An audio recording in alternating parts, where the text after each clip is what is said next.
Hello friends, welcome back to my channel let's do change. दोस्तों, TRE 4.0 से related हम लोग यहाँ पर बात करने वाले हैं। मैंने आपसे प्रीवियस सेक्शन में बात किया था जीएस में जो 40 मार्क्स के प्रश्न आते हैं उसको कहाँ से कवर करें, कौन कौन से सब्जेक्ट आते हैं। जो 5 सब्जेक्ट आते हैं जैसे INM, जियोग्राफी, साइंस, मैथ और करंट अफेयर। इन 5 सेक्शन से 40 नंबर के आते हैं, 8 पर सेक्शन। तो उसके बारे में मैंने आपको अच्छे से वहाँ पर डिस्क्राइब किया था कि आप किन चैप्टर्स को कहाँ से पढ़ लें तो आपका पूरा कंप्लीट हो जाएगा। तो आज हम बात करते हैं PRT के लिए कि अगर आप PRT की तैयारी कर रहे हैं, अगर आप PRT के कैंडिडेट हैं तो आपके लिए ये वीडियो बहुत ही इम्पोर्टेंट रहने वाली है, क्योंकि मैं आपको सारे सब्जेक्ट के जो 8 से 9 सब्जेक्ट हैं उनको अच्छे से डिस्क्राइब करूँगा कि आप किन सब्जेक्ट्स को कहाँ से पढ़ लेते हैं और सिर्फ कितना पढ़ते हैं। इम्पॉर्टेंट ये है कि कितना आप पढ़ रहे हैं, तो आपके लिए वो मोर देन एनफ होगा। उसके बारे में हम लोग यहाँ पर अच्छे से चर्चा करेंगे। आप वीडियो में आखिरी तक बने रहिएगा। वीडियो अगर आपको पसंद आती है तो आप चैनल को सब्सक्राइब ज़रूर कर लीजिएगा, ठीक है। सो हम देर न करते हुए स्टार्ट करते हैं। तो देखिए, सबसे पहले हम बात करते हैं INM की कि अगर आप PRT की तैयारी कर रहे हैं तो अगर आपको हिस्ट्री में अगर कुछ पढ़ना है तो सिर्फ एक सेक्शन पढ़ना है, भारतीय राष्ट्रीय आंदोलन। देखिए, जनरली क्या होता है कि जो भारतीय राष्ट्रीय आंदोलन है उसकी जो शुरुआत होती है वो 1885 होती है। मैंने पिछली वीडियो में भी रिकमेंड किया था और इस वीडियो में भी मैं कह रहा हूँ कि पॉसिबल हो तो आप 1857 का जो रिवोल्ट हुआ था वहाँ से आप पढ़ाई स्टार्ट कीजिएगा INM की। और उसको पढ़ने के लिए आपके लिए जो सबसे बेस्ट बुक रहेगी वो महेश कुमार बर्णवाल जी की पुस्तक रहेगी, और ये पूरे NCERT का पूरा इसमें निचोड़ है। अगर आप इसको पढ़ लेते हैं तो आप मान के चलिए कि आपकी जो हिस्ट्री है उससे आपके एक भी क्वेश्चन बाहर नहीं जाएंगे, क्योंकि पूरे 100% क्वेश्चंस आपको महेश कुमार बर्णवाल जी की पुस्तक से देखने को मिलेंगे। अगर आपको मुझ पर यकीन ना हो तो आप महेश कुमार बर्णवाल जी की पुस्तक उठाइए, प्रीवियस ईयर उठाइए और आप उसमें से प्रश्न मैच कर लीजिए, ठीक।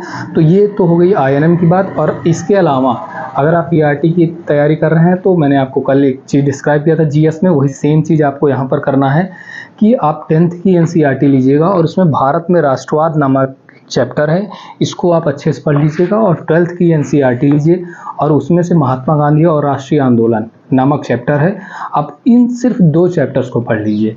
और 8th की NCERT में चैप्टर नंबर 4 और 5, इसमें आदिवासी दीकू और एक चैप्टर है, आप स्क्रीन पर देख सकते हैं। इन 2 चैप्टर्स को आप पढ़ लीजिएगा। यानी कि आपको INM में क्या पढ़ना है, INM में आपको महेश कुमार बर्णवाल जी की पुस्तक में केवल INM पोर्शन को पढ़ना है। दूसरा, आपको 10th की NCERT में भारत में राष्ट्रवाद नामक चैप्टर और 12th की NCERT से आपको महात्मा गांधी और राष्ट्रीय आंदोलन, ये 2 चैप्टर पढ़ने हैं। और क्लास 8th की NCERT से आपको 4th और 5th चैप्टर पढ़ना है। इन NCERT से आपको केवल सिर्फ 4 चैप्टर पढ़ने हैं, बाकी आपको महेश कुमार बर्णवाल जी की पुस्तक को पढ़ना है, ठीक। दूसरा हम बात करते हैं ज्योग्राफी की। ये ज्योग्राफी के लिए आपके लिए सबसे बेस्ट रहेगा कि आप 8th, 9th, 10th इसकी NCERT 7th से लेकर 7th, 8th, 9th, 10th इस आप NCERT को अच्छे से पढ़ लीजिएगा। और 9th और 10th की NCERT को आप बहुत अच्छे से पढ़िएगा, ठीक। तो अगर आप इतना कर लेते हैं तो आपका जो ज्योग्राफी का सेक्शन है वो कंप्लीट हो जाएगा। मैं अभी आपको ये भी बताता हूँ कि किन सब्जेक्ट से कितने कितने प्रश्न पूछे जाते हैं, तो उससे आपको ये एक अनुमान हो जाएगा कि ये सब्जेक्ट आपके लिए कितना महत्वपूर्ण है। तीसरा हम बात करते हैं पॉलिटी की। तो पॉलिटी के लिए भी अगर आप महेश कुमार बर्णवाल जी की पुस्तक पढ़ लेते हैं तो वो आपके लिए बहुत ही इनफ रहेगा। इंडियन पॉलिटी आपको केवल पढ़नी है, तो आप महेश कुमार बर्णवाल जी की केवल पुस्तक पढ़ लीजिए, बाकी आप NCERT ना भी पढ़िए तो आपका काम चल जाएगा उससे। फिर हम बात करते हैं साइंस की। तो देखिए, साइंस में मैंने आपको पिछले वीडियो में बताया था कि अगर आप GS 40 नंबर की तैयारी कर रहे हैं और साइंस सेक्शन के लिए तैयारी करेंगे तो आप 9th और 10th की NCERT अगर आप पढ़ लेते हैं तो आपकी बहुत अच्छी तैयारी हो जाएगी। वहीं अगर हम PRT की बात करें तो जो PRT में साइंस के प्रश्न होते हैं वो लगभग 14 से लेके 14, 15 या 16 क्वेश्चन ऐसे आपके आते हैं, ठीक। तो मैं रिकमेंड करूँगा कि आप 8th, 9th और 10th अगर आप 3 क्लास की केवल आपको NCERT पढ़नी है, इतना आप अच्छे से साइंस अगर पढ़ के जाते हैं तो साइंस के आपके कोई भी प्रश्न बाहर से नहीं आएंगे, ठीक। सो अब हम बात करते हैं EVS की। तो देखिए, EVS के लिए आप क्या कर सकते हैं कि आप किसी भी टीचर की EVS की कोई प्लेलिस्ट उठाइए और उस पूरे ईवीएस को आप देख ले जाइए। या फिर आप एक काम कीजिए कि आप जो ज्योग्राफी की बुक है, अगर आप एनसीईआरटी उसको अच्छे से कवर करते हैं तो उसमें आपके मैक्सिमम जो ईवीएस के सेक्शन होते हैं वो आपके कवर हो जाते हैं, क्योंकि उसी में आपको ईवीएस के भी चैप्टर देखने को मिलेंगे। तो वहाँ से आपका ईवीएस तैयार हो जाता है। और ईवीएस सेक्शन पीआरटी के लिए बहुत ही ज़्यादा महत्वपूर्ण है, क्योंकि ईवीएस से लगभग 14 से 15 नंबर के प्रश्न आते हैं। इवन अगर हम टीआरई 3 जो कैंसिल हुआ था उसमें बात करें तो उसमें 19 नंबर का ईवीएस आया था। ठीक, सो ईवीएस के बाद हम बात करते हैं बिहार स्पेशल की। देखिए, आप बिहार स्पेशल के लिए क्या कर सकते हैं कि बिहार बीपीएससी का जो पूर्वावलोकन है आप अगर वो ले लेते हैं और उसमें से अगर आप बिहार स्पेशल सेक्शन को पढ़ते हैं तो वहाँ से आपका बिहार स्पेशल कंप्लीट हो जाएगा। नहीं तो आपका क्या कर सकते हैं कि अगर आपको मैटर पढ़ना है पूरा तो आप एडिटोरिया की ये बुक आती है बिहार स्पेशल की, बहुत ही अच्छी बुक है। आप इस बुक से भी बिहार स्पेशल को अच्छे से कवर कर सकते हैं। सारी चीज़ें इसमें बहुत ही सीक्वेंस में दी गई हैं, तो पढ़ने में इसकी लैंग्वेज भी बहुत ही आसान है।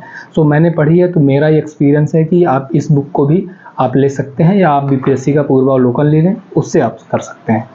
ठीक, तो अब इसके बाद बचता है करंट अफेयर का। करंट अफेयर का मैंने आपको पिछले भी वीडियो में बताया है कि आप किसी भी चैनल से जिसमें आप मंथली वीडियो देख के जो उनके इम्पोर्टेंट प्रश्न हैं उनको आप लिख के उसको रिवाइज करके आप उससे तैयारी कर सकते हैं। या कुमार गौरव सर की डेली वीडियो आती है फुलपत्ती वाली क्लास, सुबह मोस्टली लोग जानते होंगे, तो उनकी क्लास आप देख लीजिए। 10 प्रश्न वो डेली कराते हैं, महीने में 300 होते हैं। आपको इम्पोर्टेंट 100 प्रश्न उसमें छांटने हैं और उसको अच्छे से पढ़ के जाना है। सर भी बताते हैं आपके लिए क्या इंपॉर्टेंट रहेगा, और आप जब प्रश्न देखते हैं ना तो आपको खुद ही समझ में आ जाता है। अगर आप एग्ज़ाम में एक भी एग्ज़ाम में बैठे हैं तो आपको समझ में आ जाता है कि करंट अफेयर का जो टॉपिक है वो कहाँ से कवर करते हैं। और आगे मैं अगर आप चैनल को सब्सक्राइब करके चलते हैं तो आगे आने वाले वीडियोज़ में मैं आपको करंट अफेयर के वो इम्पोर्टेंट टॉपिक्स भी आपको बताता चलूँगा जहाँ जहाँ से प्रश्न पूछे जाते हैं, तो आप उसको अच्छे से तैयार करके चलिएगा। ठीक, सो अब बात करते हैं कि 2 सब्जेक्ट बचता है, एक रीजनिंग और एक मैथ। देखिए, मैथ्स के लिए मैं आपको बिल्कुल कहूँगा अगर आप एनसीईआरटी 6 से 8 लगा सकते हैं तो सबसे अच्छी बात होती है कि आप एनसीईआरटी लगा लीजिए। और नहीं तो जितने भी पीवाईक्यू हैं मैथ के, चाहे वो पीआरटी का हो, 6 to 8 का किसी भी सब्जेक्ट का हो, या 9th 10th और 11th 12th के जो मैथ का सेक्शन है जीएस से, उसके आप सारे क्वेश्चन को कलेक्ट कर लीजिए और उसको और उससे संबंधित जो टॉपिक्स हैं आप उसको अच्छे से कवर कीजिए। देखिए, मैथ की तैयारी के लिए क्या है कि अगर जैसे आप प्रॉफिट एंड लॉस चैप्टर पढ़ रहे हैं या परसेंटेज पढ़ रहे हैं, एवरेज पढ़ रहे हैं, कोई भी चैप्टर अगर आप पढ़ रहे हैं तो उस चैप्टर से रिलेटेड आप रेंडमली लगभग 25 से 30 क्वेश्चन को आप सेलेक्ट कर लीजिए। कोई आप एक बुक ले लीजिए और उसमें से 25-30 क्वेश्चन सेलेक्ट कर लीजिए और उन्हीं क्वेश्चंस को आप कम से कम एग्ज़ाम से पहले 3 बार लगा के जाइए। तो उससे क्या होता है कि आपकी प्रैक्टिस बहुत अच्छे से हो जाती है। वो सारे प्रश्न और उन सारे प्रश्न के जो टाइप्स हैं वो आपको अच्छे तरीके से एक कहीं ना कहीं याद हो जाता है, तो ये आपके लिए आसान होता है। और पीवाईक्यू आप ज़रूर लेके लगा के जाइएगा। सो अब हम बात करते हैं रीजनिंग की। देखिए, रीजनिंग में भी आपको सेम ही करना है। जीएस में रीजनिंग आती नहीं है, पीआरटी में आती है, और पीआरटी में आती है लगभग 15 से 15 नंबर की। 14 भी हो जाता है, 16 भी हो गया है कई बार। तो मतलब कि ये अच्छे नंबर के आते हैं। सो रीजनिंग, तो रीजनिंग के लिए भी आप यही सेम चीज़ कर सकते हैं कि आप जितने पीवाईक्यू हैं वो आप सॉल्व कर लीजिए, या मैंने कुछ इम्पोर्टेंट टॉपिक्स लिखे हैं मैं वो आपको दे दूंगा, वो आप वहाँ से आप देख लीजिएगा कि इम्पोर्टेंट जो चैप्टर्स हैं उनको अगर आप अच्छे से पढ़ के जाते हैं। मैं कुछ के नाम बता देता हूँ। जैसे एक तो है number series, coding decoding, alphabetical जो सीरीज आते हैं अरेंज करने के लिए, जो डायरेक्शन है, ब्लड रिलेशन और मिसिंग नंबर। ये कुछ चैप्टर्स ऐसे हैं जिसमें से भर के क्वेश्चन बीपीएससी ने अभी तक पूछे हैं तीनों टीआरई में। तो बाकी और भी टॉपिक्स हैं जिसमें से एक क्वेश्चन आए हैं। इन जो मैंने आपको टॉपिक्स बताए हैं इनमें से बहुत ज़्यादा प्रश्न पूछे हैं बीपीएससी ने, तो इनको आप पढ़ सकते हैं। और वहीं अगर मैथ की बात करें तो जैसे number system, simplification, mensuration, algebra, LCM, HCF, percentage, mensuration और एवरेज। सो ये जो चैप्टर्स हैं इसमें से मैथ के प्रश्न एक ही पेपर में 2-2 प्रश्न आए हैं और बार बार आए हैं। तो इसलिए मैं रिकमेंड करूंगा कि आप इन चैप्टर्स को अच्छे से पढ़ के चलिए। बाकी आने वाली वीडियोस में मैं आपको सारे एक एक सब्जेक्ट के बारे में यहाँ से अच्छे से डिस्क्राइब करूँगा कि कौन कौन सा टॉपिक आपके एग्ज़ाम में आया है और कौन कौन से आने के चांसेस हैं। तो इन सब से संबंधित मैं आगे आने वाली वीडियो लेके आऊँगा। तो इस तरीके से आप पीआरटी का जितना मैंने आपको बताया, अगर आप इतना करके चलते हैं तो आपकी बहुत अच्छी तैयारी होगी और आप 90 प्लस के लिए तैयार हो जाएंगे। तो फिलहाल इस वीडियो में इतना ही। हम इसी तरीके के टॉपिक्स को लेकर इस चैनल पर आपसे मिलते रहेंगे। चैनल को अगर आपने सब्सक्राइब ना किया हो तो आप सब्सक्राइब करके बेल आइकन ज़रूर दाब लीजिएगा। अगर आपको पसंद आती है वीडियो तो बीपीएससी की तैयारी करने वाले जो भी आपके यार मित्र हैं, आप उनके पास वीडियो को शेयर करना मत भूलिएगा। बहुत बहुत धन्यवाद। Thank you so much. जय हिंद।